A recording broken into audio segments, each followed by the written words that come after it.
conflicts are as ancient as the human race. Periods of peace have generally been illusionary. The recorded history is less of peaceful transformations and coexistence and more of battles and wars, turmoils and bloodshed, and riots and pogroms.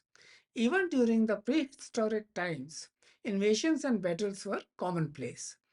Apart from hand to hand fights, sticks and stones must have been the weapons of aggression, both by individuals and organized groups. Later on, swords and maces, javelins, huge slings, and spear throwers became standard weapons. The stone walls of Jericho, built around 8000 BC, confirm the humanity's warlike nature. These walls, at least 13 feet high in height and backed by a 28 feet tall watchtower, were intended to protect the settlement from human intruders. These are located in modern Palestine. The circa 1274 BCE Battle of Kadesh, involving Egypt's Ramses II and the Hittite Emperor Muwatalli II, is the earliest conflict recorded in history. Fought on the shores of Orontes River near the modern day borders of Syria and Lebanon, the battle ended in a stalemate and a peace treaty. The problem with peace treaties is that they ensure anything but permanent peace. Phases of peace are temporary, often uneasy intervals, before the next phase of bloodshed begins. Stalemates and outright victories in war do not ensure peace for any stretch of time.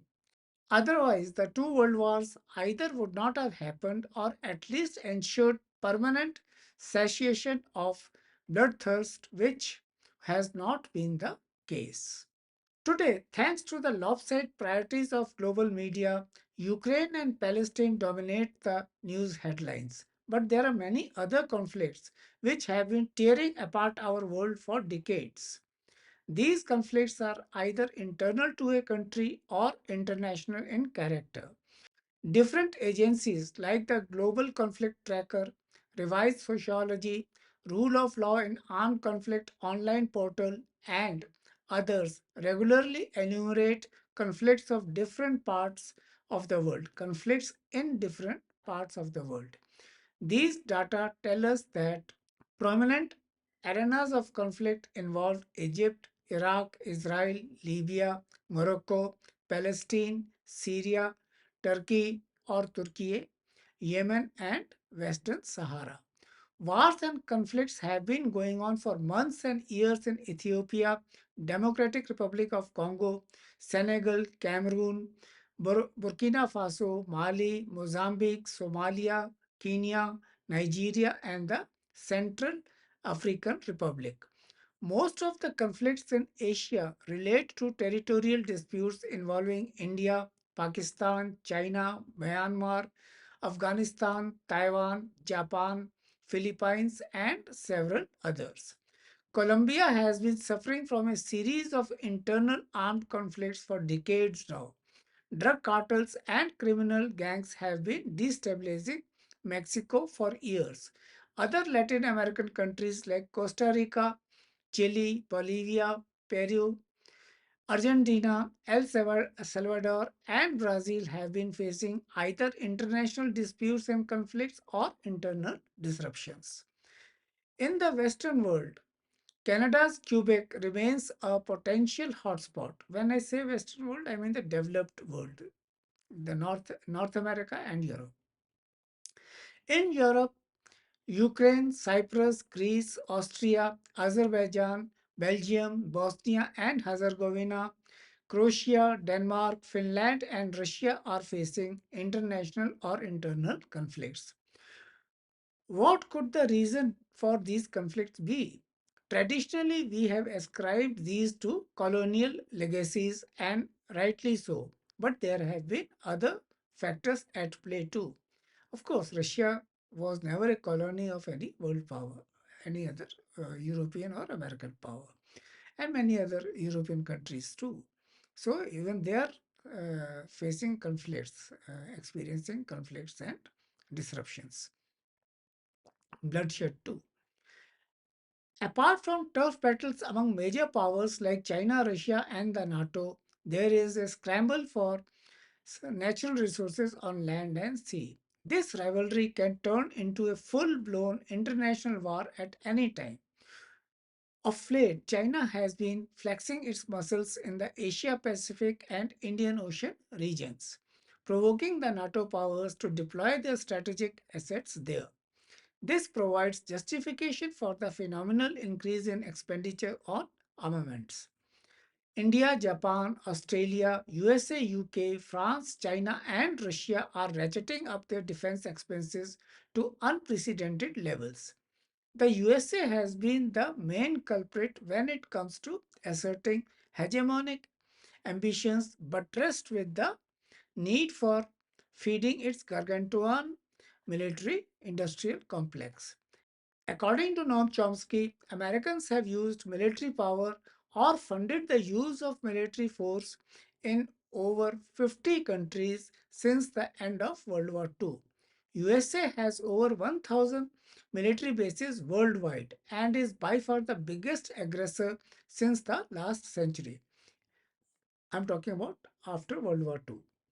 It used its military power to overthrow democratically elected governments that do not support American interests. Chomsky points out that if America really wanted to support freedom and democracy around the globe, then it would by now have tackled the oppressive communist regime in North Korea. And it wouldn't do business with countries such as Saudi Arabia and China, which have dubious records where human rights are concerned. In his documentary, The War Against Democracy, John Piger backs Noam Chomsky's view. The documentary points out that the use of military force against foreign governments that do not support American interests has formed the backbone of America's foreign policy since the end of World War II. Afghanistan and Iraq are just two in a very long list of countries that the United States has used organized state violence against. David Harvey argues that the Iraq War was really all about oil. He points out that the continued global economic and military superiority of the USA is dependent on securing for the future a reliable supply of oil, most of which lies in the Middle East.